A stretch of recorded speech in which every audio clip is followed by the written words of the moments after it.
Hello, everybody. Alan Melchior here. Welcome to Rates and Barrels. It is Friday, September 29th. I am here with Eno Saris for the final Friday Rates and Barrels of 2023. Where does the time go, Eno? Hmm.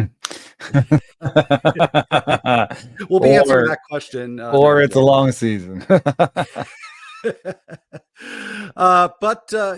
The news is not as splashy as it is normally, but we do have a few news items. We'll even talk about a few potential streamers for the weekend, the final weekend, and mostly just look back on 2023, which was a very, very interesting season, um, for all kinds of reasons that we will get to. So let's get to it, and actually, let's start with something that you and Rich early talked about a little bit on the 3-0 show. And I don't know that we need to go in depth, but Ronald Acuna becoming Major League Baseball's first 40-70 player after becoming the first 40-60 player. You got to do one before the other, of course. But I mean, not only is it just a monumental achievement, but I did want to lead off with this because I think his season in a way is reflective of what made 2023 so interesting. I mean, steals were way, way up this year. But power was up a little bit too. Maybe not in terms of power output, but I was actually surprised to find, that as of right now, as we're talking here, actually on Thursday, that the average exit velocity on flies and liners for the entirety of Major League Baseball, 93.1 miles an hour, is the highest since the beginning of the StatCast era. Not by a lot, but it is the highest. Well, So the ball did change a little bit again, and was not quite 2019. So if you're looking at that number, is 2019 the highest? uh I get for this particular stat, it's actually higher than 2019. Oh, interesting. Yeah. But if you Drag look at has some thing to do with this. Bounciness is more what we're talking about here, and bounciness should be more similar year to year. Drag is the seam height. Bounciness is the core of the ball. hmm, But they made the core of the ball less bouncy 2 years ago, and so it shouldn't be the bounciest ball of the Statcast era. So it is interesting that it's number one. yeah, and again, by a slim margin, I think 2019 was second, and I think it's like a 1/10 of a mile an hour difference between the two. But I would have expected to be like half, half a mile per hour slower or something than 2019. But if you go and you look at actual power production, if you look at ISO, if you look at home run to fly ball ratio, those things are well beyond or well behind the 2019 pace. So I'm not sure what, if anything, to make of it. But anyways, just coming back to Ronald Acuna Jr., he took advantage of the new rules to an even greater extent than I You ever know could what have it imagined. you know what it may have something to do with is the fact that it may actually be an artifact of the shift rule changes in a weird way. Because if you think about it, pulled ground balls are a symptom of an approach that is attempting to pull fly balls. Hmm. And pulled ground balls for a long time had been losing value as people had been shifting and shifting and shifting and shifting more. If you reduce the amount of shifting you can do and increase the value of a pulled ground ball, you increase the value of a all or nothing kind of get the ball out in front approach. And so maybe there'd been some hitters that had been trying to, spank some little dribblers the other way that were like, hey, why am I doing that anymore? The shift rules have changed. So I don't know if it would happen like that in 1 year, Right. but it's possible that just a few people doing that changed the numbers just enough. We're talking about small differences, like you said. So Yeah. And we'll get to the rule changes more in depth because there were some very interesting things, but the increase in steals was really, really dramatic, more so than I would have even guessed 6 months ago. But let's get to a few news items before we dig into the kind of bigger picture of 2023. Jeimer Candelario was activated on Wednesday and started against the Braves on Wednesday night, went 0 for 3 with a walk. And so now that just extends a slump that Candelario had before going on the IL with the back injury. He is now 5 for his last 55. That's an 091 average, but 3 of the 5 hits were home runs. So what do you think about Candelario? If you've been, waiting for him to come back and you're in a league where it's either, daily lineups or twice a week lineup changes and you can get Candelario back in your lineup, what do you do?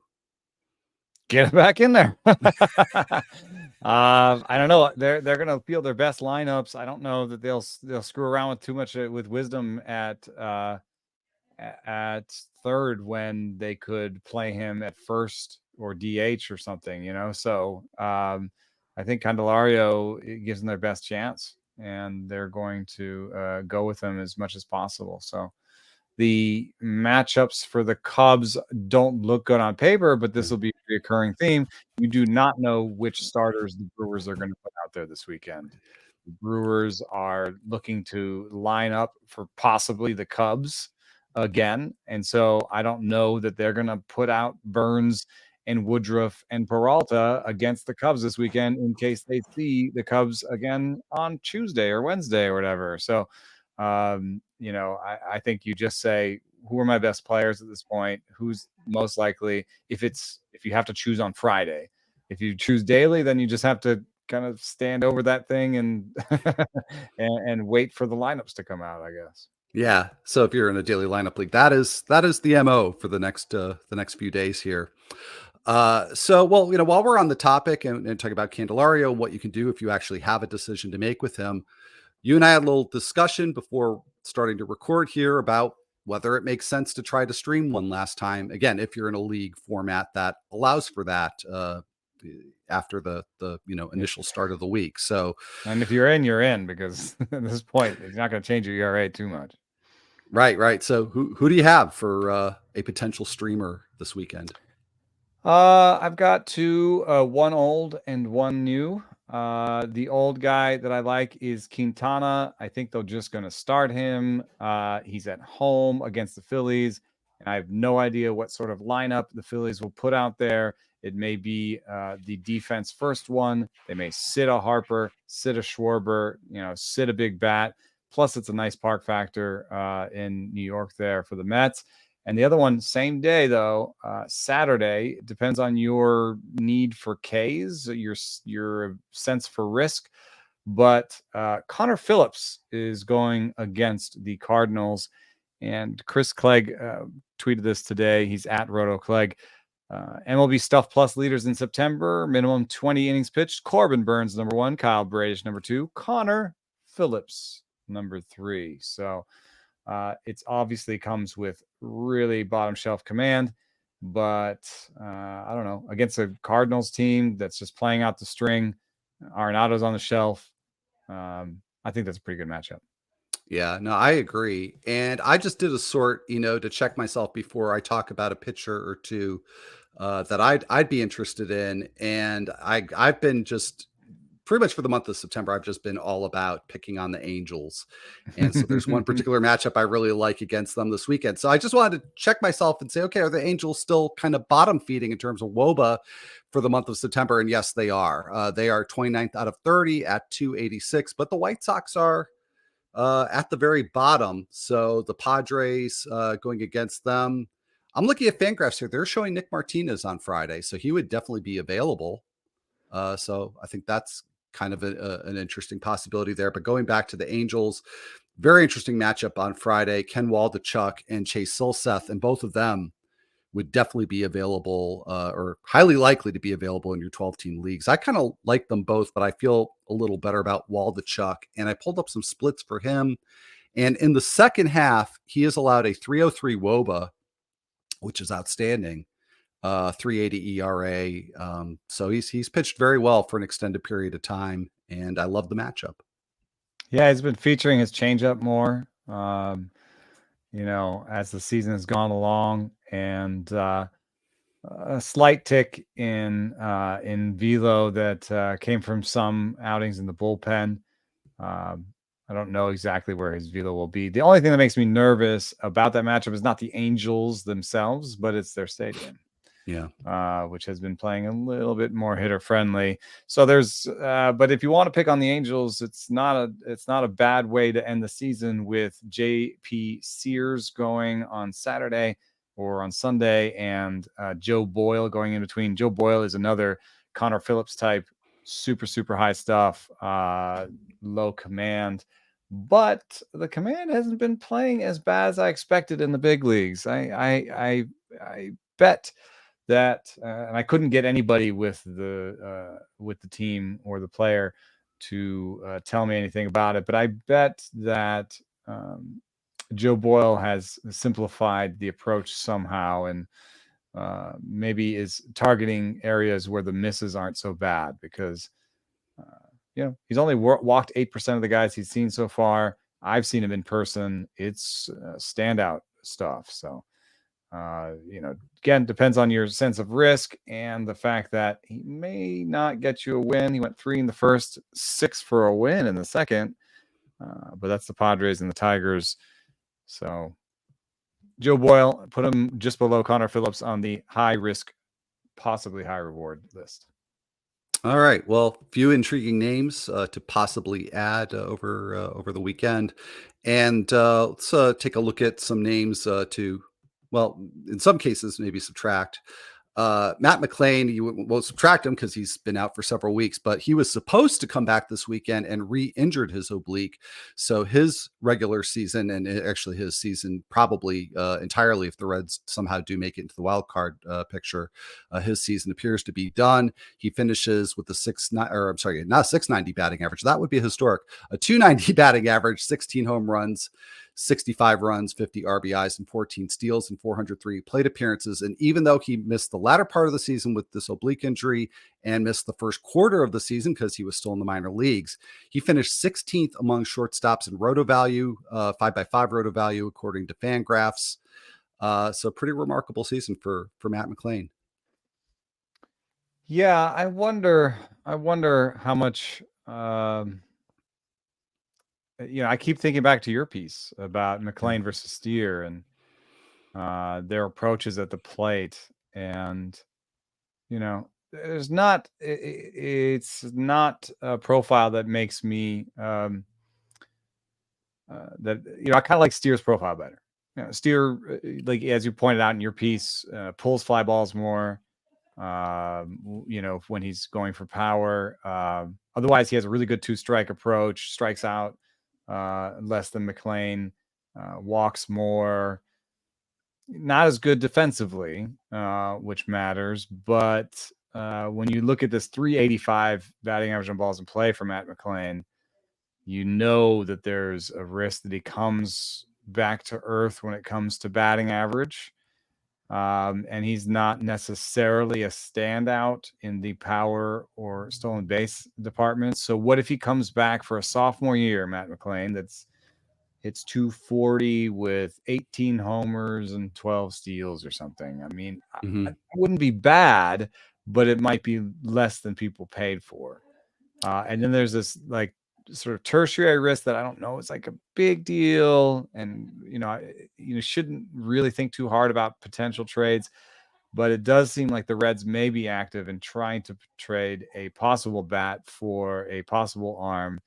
And I listen to local radio here in San Francisco, and they're throwing out Kyle Harrison for Matt McLain ideas. I don't even know if that's in the realm of the possible. What I'm just saying is, if you are in a dynasty league or you're drafting super early and you're looking at McLain, there's a small amount of risk that he's not a Red next year. I don't know. I do know that he has way more trade value than Jonathan India. So, Yeah.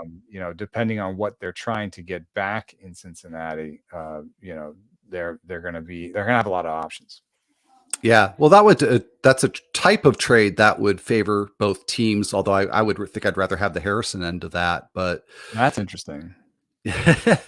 Well, like you were pointing out, and as you allude to the fact that I did write a piece on Steer and McLain, and so I kind of broke down the potential holes in McLain's offensive game and the real risk for regression, and that risk just gets magnified if he leaves Cincinnati and goes almost anywhere else. And if he goes to San Francisco, that really could. I have a real hope though that he can cut the strikeout rate. I know in Double-A, Matt McLain had a 28% strikeout rate, but he had and that's the big sample, and the small samples around it have the 20% for Matt McLain, and then 28.5 in the major leagues. But a 10.5% swing strike rate and a 28% O swing does not produce a 7.7% walk rate and 28.5% strikeout rate for me. There's something There's something that can improve there. I don't know what it is. Maybe be a little bit more aggressive or be more patient. But there's a guy who had,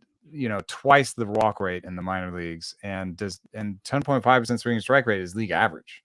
Yeah. So there's something's missing if he's swinging and missing at league average rate, but striking out at a much higher rate. So there are ways he can improve as well. Okay. Well, that's absolutely fair. Uh, let's talk about another player whose season is done, Luis Robert Jr. He has gone on the IL with a left MCL sprain. It is reportedly a mild sprain, but with just a few days left in the season, the White Sox obviously not going to the postseason. That is it for Robert this year, a 264 average, and just a really kind of explosive breakthrough for him. He finished ninth among outfielders in roto value and 20 steals, a lot of run production. Where do you see him? Do you think he's a top 10 outfielder again next year, or do you see regression for Robert? Well, 4 or 5 years from now, I care more about his strikeout rate and his reach rate. But in the short term, it's just about your taste for injury risk. I mean, there's no other way to put it. Yeah. He's excellent when he's out there, and he ended the season injured. I wonder how much that'll be in people's minds. There's a possibility where the fact that he ends the season injured is something that people remember when they draft, and then they don't push him into what I think the second round where he belongs. Hmm. And if I'm getting him in the third round, if I was able to get a hitter, I think will stay healthy all year, and then get a pitcher and then get Robert, like, yeah, I'll do that. I'll take the injury risk. If I have to take him second and push my pitcher into the third, maybe I will do it too, but I better have a nice, healthy first guy. Yeah. No, I think that's a really important strategy. And maybe one with a great batting average because, there's some up and down risk on his batting average too. Yeah. Yeah. Uh, All right. Well, just one other player I want to talk about, before we again blow this out into a bigger perspective. I just thought was interesting news that Chris Paddock made it back this season, pitched a couple of innings in relief against the A's on Tuesday. Paddock, of course, had his second Tommy John surgery last year. He tossed 40 pitches, got 7 whiffs and 8 called strikes. So that's really impressive. Also was throwing a couple ticks higher than he was. And granted, it was a 2 inning appearance, but a 95.7 average, 95.7 miles per hour average fastball velocity. Also 0 grounders, which again, that's, small sample fun, but kind of a wild stat there. Yeah. I'm glad to see him healthy. I wonder how long he was dealing with that pain. These are, very small sample, but the stuff numbers line up with what you saw in terms of velo. And, one nice thing too is he had his changeup back. All this work that he'd put in on his slider and his cutter and his curveball. He was a fastball change guy at heart. And when you come back from Tommy John, they don't let you throw all those breaking balls at first. And I just talked to Keaton Wynn, the guy, the Giants guy who throws 60% splitters. And he said that before he had Tommy John, he didn't even throw a splitter. But he was so bored during Tommy John, they said, during the recovery, they said, you can't throw your breaking balls. And he said, well, can I throw my splitter? And they said, yes. And so he threw the splitter over and over again. And now he throws the splitter 60% of the time. So Chris Paddock was allowed to throw his changeup. He got his changeup back. He had a 124 stuff plus on the fastball, 125 stuff plus on the changeup. That's his foundation. The 111 on the slider, that works, and, he would be a great reliever for them in the postseason. I think that'll be where he ends up. When it comes to projecting that out for next year, I'm going to be interested. I think they will probably stretch him out and put him in the rotation, but I want to know something about what their plans are for him. But nice to see him back, reliever for the rest of the way, and definitely somebody to put on your sleeper list for next season.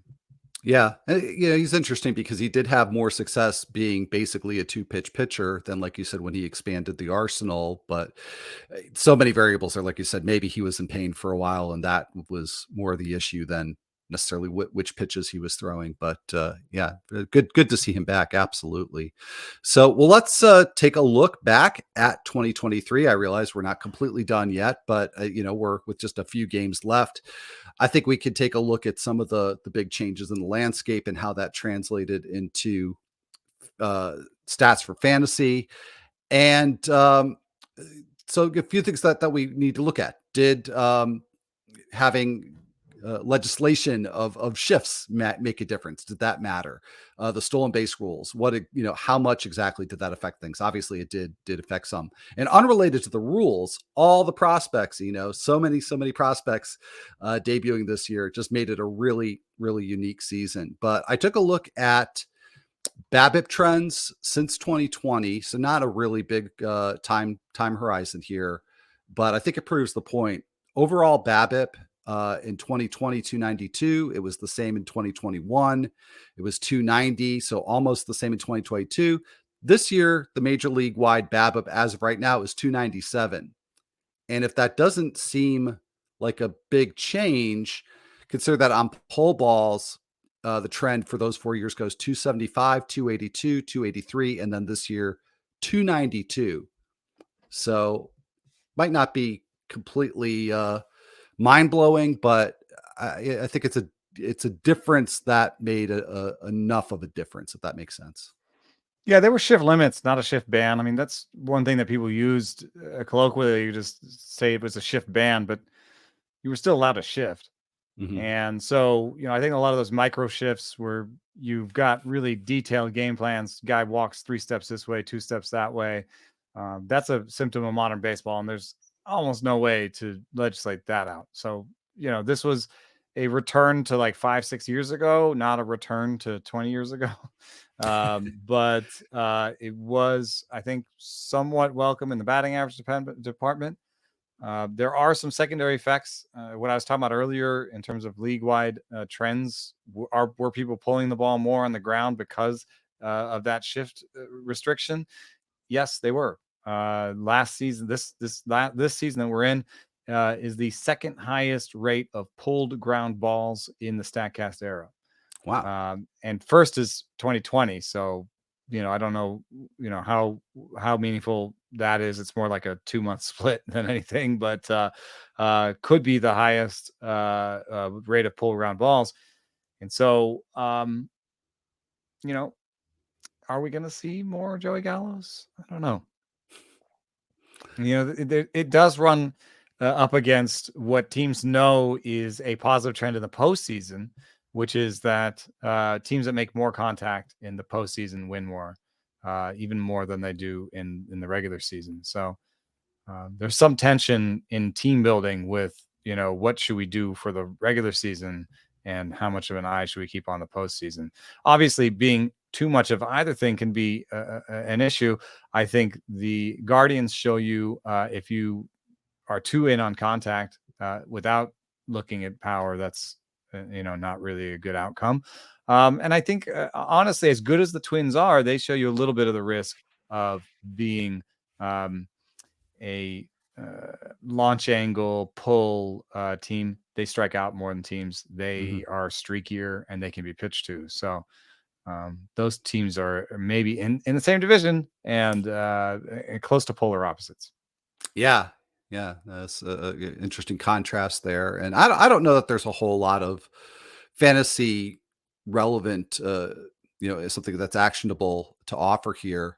Yeah, I think it's just an interesting trend. And like you say, it doesn't mean that we'll see more Joey Gallows. That would not necessarily be a good thing because the real Joey Gallo offered very little value this year. So, um, Yeah, and like we all pointed to Kyle Schwarber as benefiting from these rules, and he ended up the 18th best um, outfielder by the auction calculator, but he did it the same way he's always done it. right. He had a 190 average and was painful to own in a lot of leagues.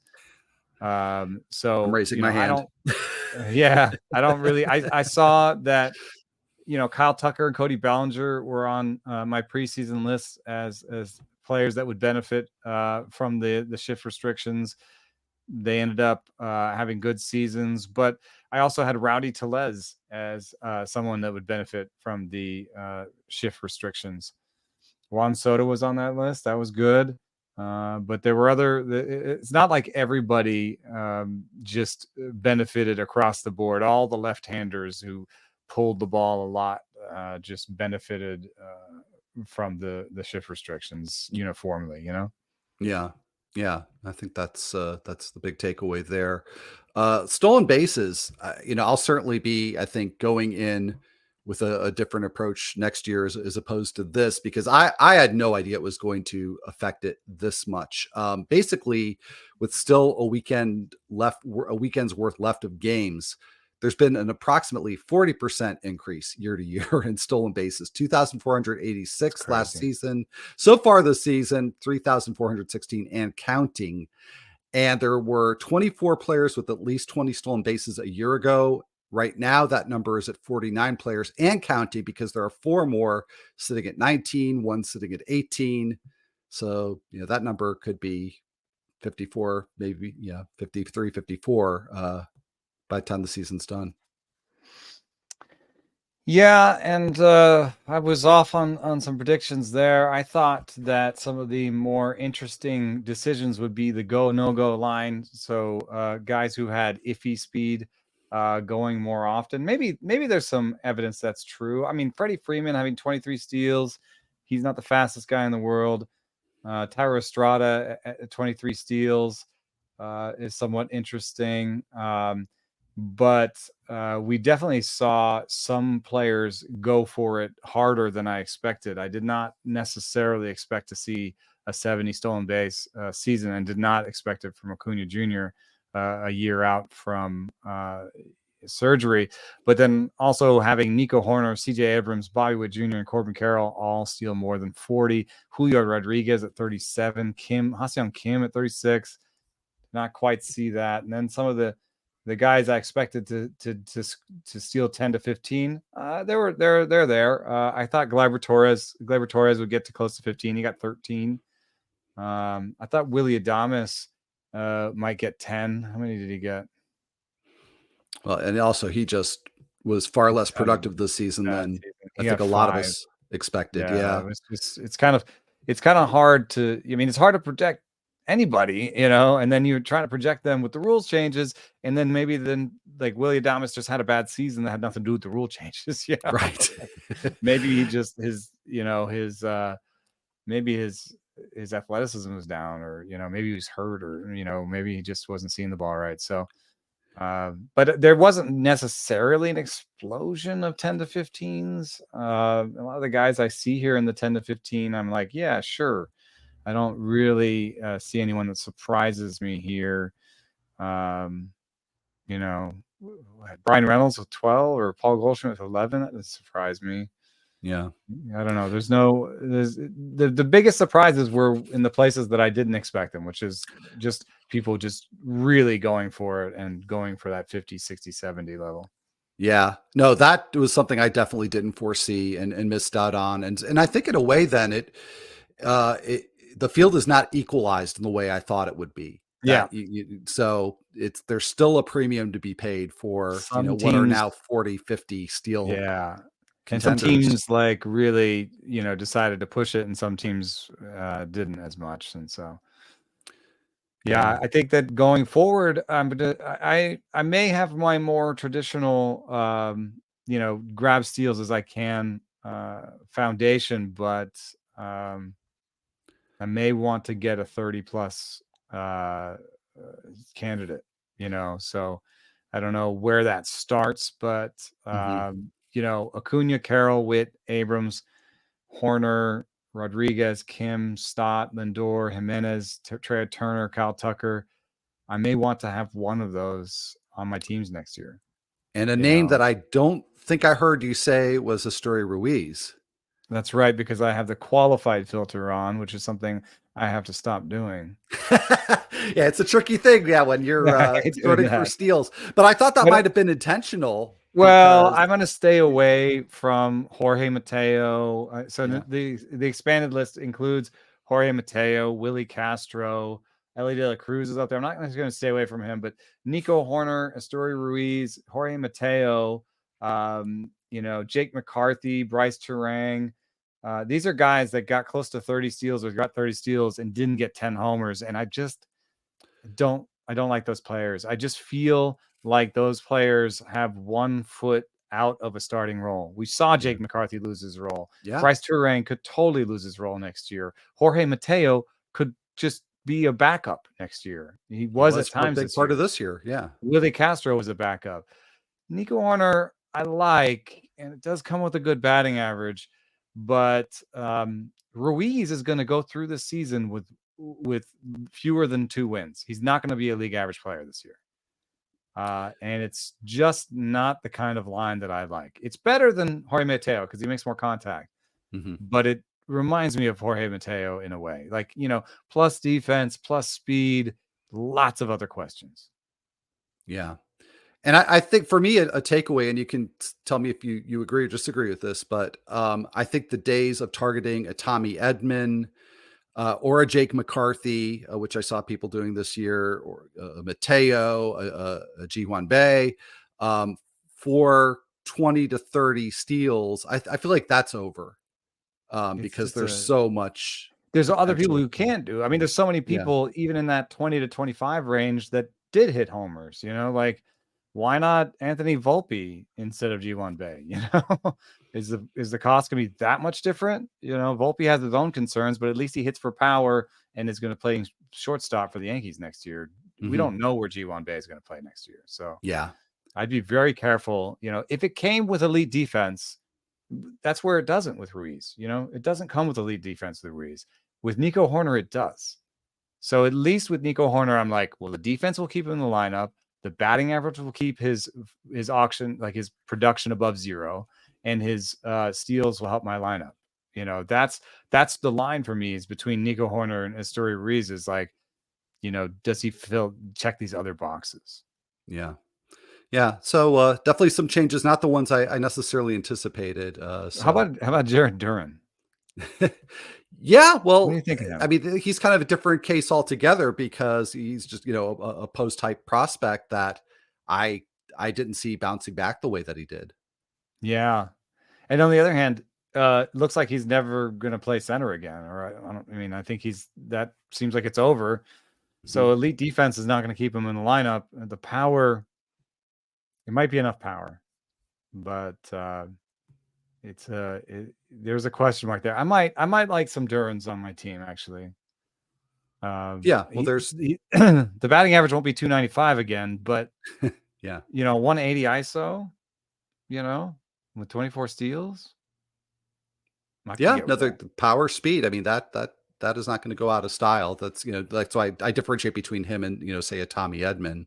Right. So no, definitely would be interested. We just have to see what the role looks like it's going to be next spring. Well, I want to get back to the prospects, the never-ending Prospect-Palooza of this season, which again was something, even with the changes to the CBA, I did not foresee. Literally every week, having compelling prospects being available on waivers, getting the call, and yet I found some rankings that I found pretty interesting. So I looked at the top hitters and the top pitchers in terms of F4, and I understand that doesn't necessarily track with fantasy value, but I think it speaks to a little bit because it's also in terms of how valuable is the player to the team and therefore the security of their role going into 2024. But we'll look at WRC plus in a minute. But top 5 hitters in terms of F4 for this year among those who made their debut, prospects who got called up, made their MLB debut. I'm going to leave number 1 blank for now. Let's see if you can guess it. Number 2 was Patrick Bailey. Number 3 was Zach Geloff. Number 4 was Eduard Julian. And number 5 was Jose Caballero. So not exactly a star-studded top of the leaderboard there. These are people who made their debuts this year. Correct. So it's not Gunnar Henderson. It's not Corbin Carroll. Yeah, because I was like, I've got that open, dude. It's Corbin Carroll. Yeah. No. I mean, I had to be careful and kind of cherry pick some guys out of that. Like, oh, no, they did play last year. Josh Young, Oh, another so now one I who have to debuted. think who played last year. But I mean, I Is it Matt wanted to look at McClain? that list because again, from week to week, it Is was, it Matt oh, McClain?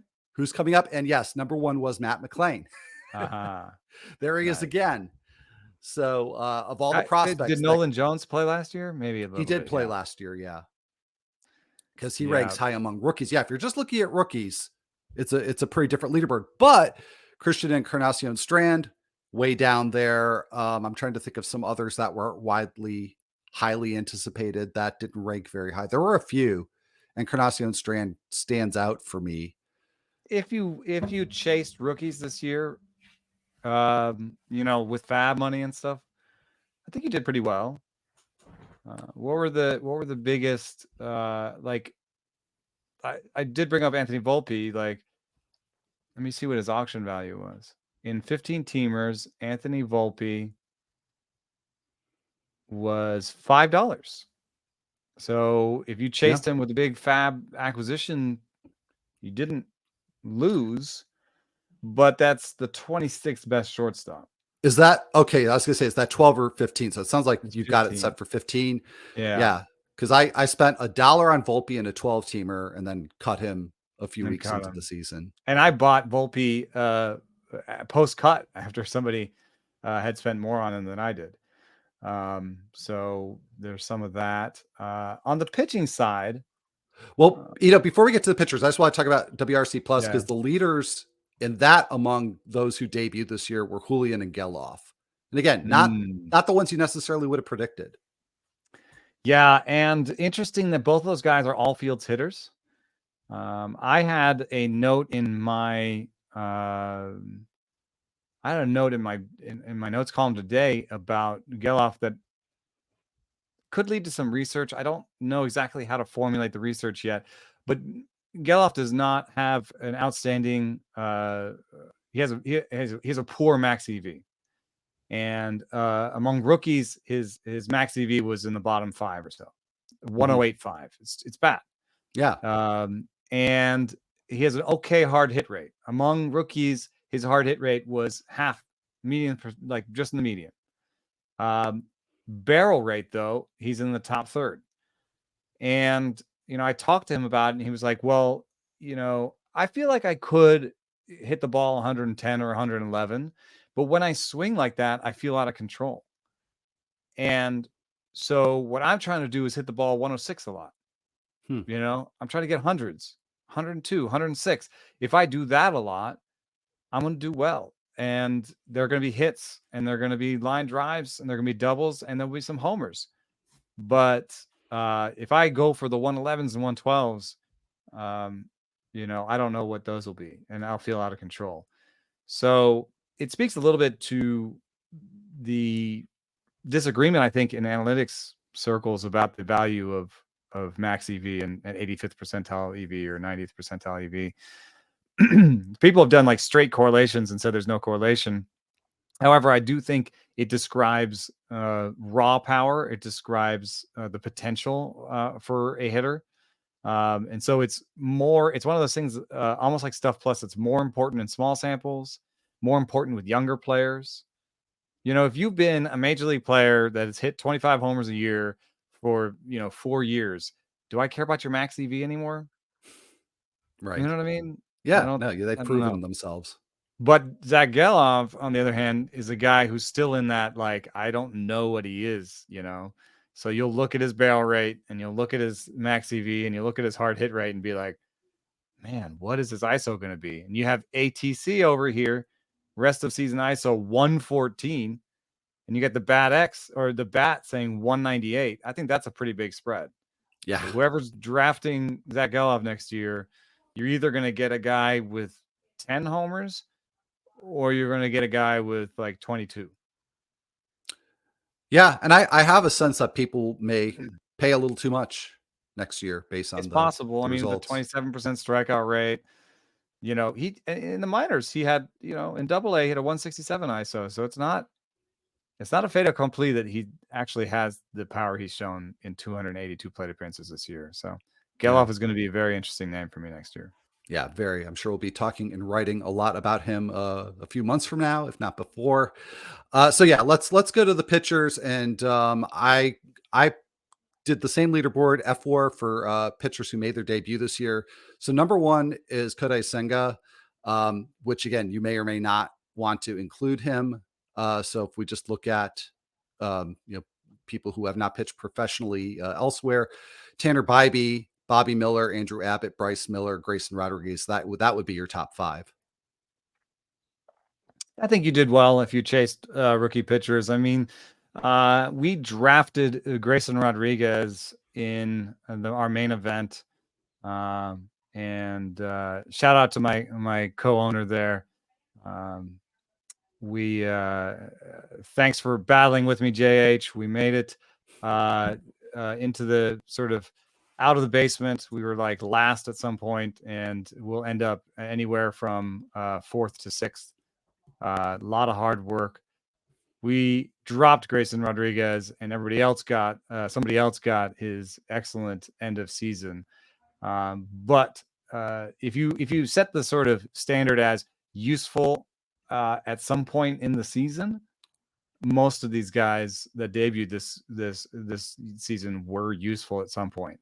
Now, if you set the list at like, useful all season, then you could have gotten stuck with some bad starts from Taj Bradley.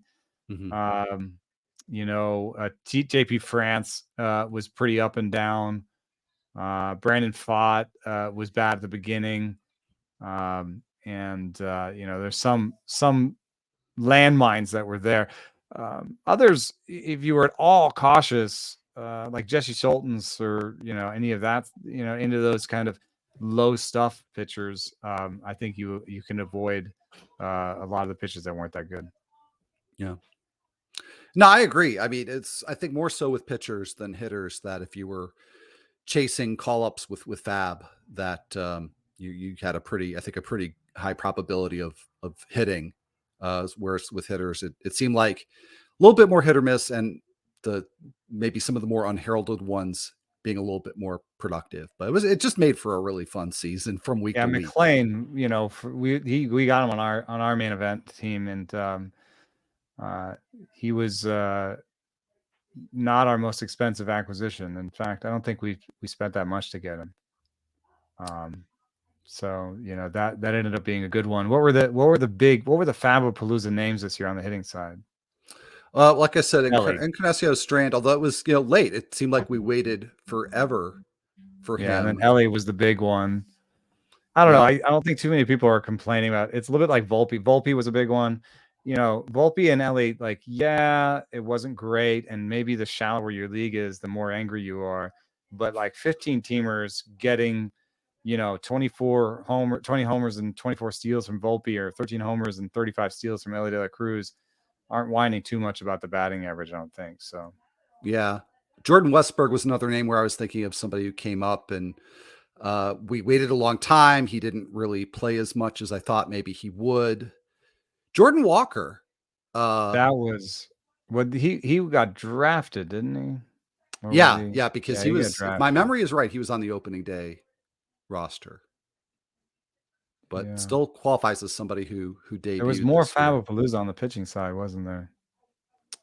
I think there Sort of. was. That's the thing. Yeah, I Yeah, think you're right. our biggest in-season acquisition was Taj Bradley, which unfortunately was one of the pitchers that didn't work out so well. But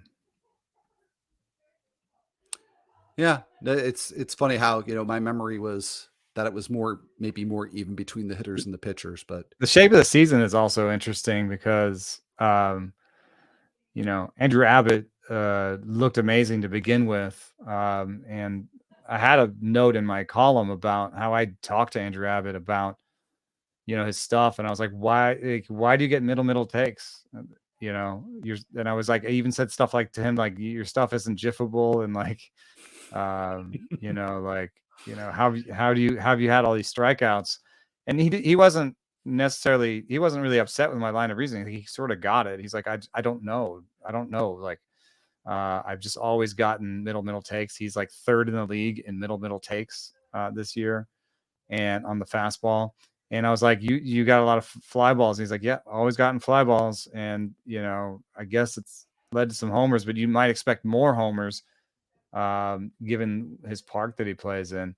But I will say that a 4.79 ERA in the second half, uh, you know, has made me feel like, I wasn't too far off on my concerns with him. And I don't Yeah. necessarily, I think he may get overdrafted by people who didn't have him, looking at the full season numbers and loving them, and then Yeah. underdrafted by the people who did have him who remember how it ended. Yeah.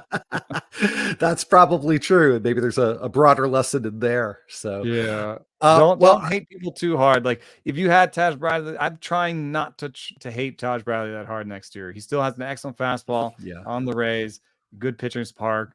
There's strikeout minus walk rate. There's good stuff there, and I'm not going to hate him for what he did to my main event team. That's, I think that's very admirable. Well, we're not going to go through the entire list, but maybe just a little food for thought here. I did in our rundown put some short list for pitchers who saw their ERAs rise higher than certainly most pitchers this year, and then those who improved the most.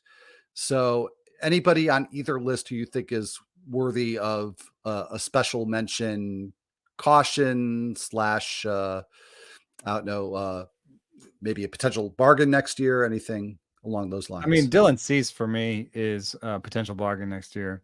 If he falls into SB2 territory, he still has that stuff. He was on that list of September stuff, guys. The stuff hasn't changed really. There's some small nitpicky type stuff that you could get with. It's just, I think mostly just the command. The command makes him a risk every year, but it's only a certain amount of risk. And so once you start getting to SB2s, you're starting to draft pitchers that have some sort of risk, injury risk, that risk. Then I get really comfortable with him. Christian Javier, on the other hand, there was an obvious change in stuff. The fastball lost some of its shape and velo, and he's a 2-pitch guy. So, that makes me nervous all the time.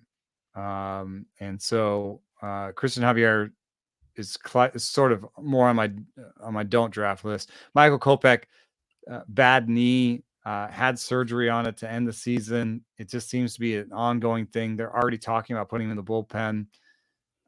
I don't know how long I'm going to sort of chase an underachiever. I try not to put people on do not draft lists, but he's closer to that than not. And then Sandy Alcantara, depending on injury outcomes, is Yeah. interesting to me, but you have to admit that you put him on a fairly high injury risk for next year, because he's got a tear.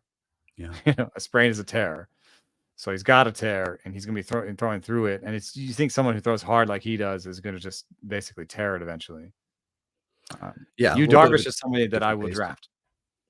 Yu Oh, Darvish is somebody on draft. I don't find his injury as concerning, the particulars of his injury. And I think that he underproduced his peripherals. And I think he's yeah. still got something to give. And I think now you're drafting him like an SB4 or something. So I think that there's going to be some value there. Yeah. I took a look at him in a column fairly recently, and I think I came to pretty much the same conclusion. So I imagined he will come pretty inexpensively next year. So yeah, certainly be tucking his name away. So I put it in the rundown. Very last thing, final thoughts. Just seemed like it'd be a good idea to wrap up our Friday rates and barrels for 2023 with some kind of overarching theme. And I had something in mind to say, and I have completely forgotten what it was. So I probably won't have anything very profound to wind up my contribution for the year here. But It wasn't my best season. I'm going to have a couple wins. AL Labor, I was top 3 for a while. I may end up 3rd or 4th. Main event will probably end up around 5th or 6th. It's not my best season. I'm proud of some of the in-season struggle that I put up, and so I'm going to take that as a positive. I'm going to use as an excuse the changes in the rules. I think that was hard to model going in. I did notice that if you look at guys who pull the ball and hit it hard. And so you set like a threshold of a 40% hard hit and look at the highest pullers. Those guys did have really good BABIPs. Those guys are Bryce Harper, Juan Soto, Tristan Casas, Shohei Ohtani, Rafael Devers, Corey Seager, so that list is good. However, you got guys who are right close, and Kyle Tucker. You got close guys who are right there, 39% hard hit and pulling. Kyle Schwarber and Max Muncy, who still had a 211 and 225 BABIP respectively. So we're gonna have at least a season's worth of data to chew, but we're still gonna have that issue of maybe that guy just had a bad season that had nothing to do with the new rules. So it's gonna be difficult, but at least I think we'll have fewer rule changes in this upcoming season. Hope to tweak Stuff Plus a little bit in the off season, do some weather adjusting, platoon adjusting, make it a little bit better, and make those projections better. Maybe start aging different pitches differently. If you think about Christian Javier, what if you aged his fastball going into the season and took a mile per hour off it and said, what would the stuff be if you took a mile per hour off this pitch? Maybe we could have seen that coming from Javier. And I'm definitely going to include some analysis of how many pitches the starting pitcher throws as part of my analysis for how to sort of translate stuff into results for starting pitchers, because that seems to matter. So those are the things I've learned this year. And I hope that you guys learned along with us and that your teams did well. It was really nice to get some DMs about championships and wins that they thought had a little something to do with rates and barrels in my analysis. So that kind of stuff always makes me feel better about my teams, and so I welcome it anytime. And I look forward to seeing anybody who's coming to the Arizona Fall League. See you there in about a month, and we'll be back on air around that time. Closer to the Arizona Fall League as we start up the process for next season. That's sincere time thanks for everybody and for you for helping with the podcast this year, and for the listeners for listening. Yeah, well, certainly, Mike. My thanks go out to everybody who has listened, and I hope that you found this helpful. And yeah, it's always such a great thing at this time of year when people let us know how their teams did, and that's we're very, very grateful and appreciative of that. Also, just to programming note / discussion. I think we're back for one last show on Monday. So stay tuned, because I think we're back for one more episode. So this is definitely it for the Friday show. I'm finding out live. No, no problem. We can always do another show, but as the playoffs go, I've always found it difficult to kind of do a show, because the people who are still paying attention to baseball are usually paying attention to real baseball.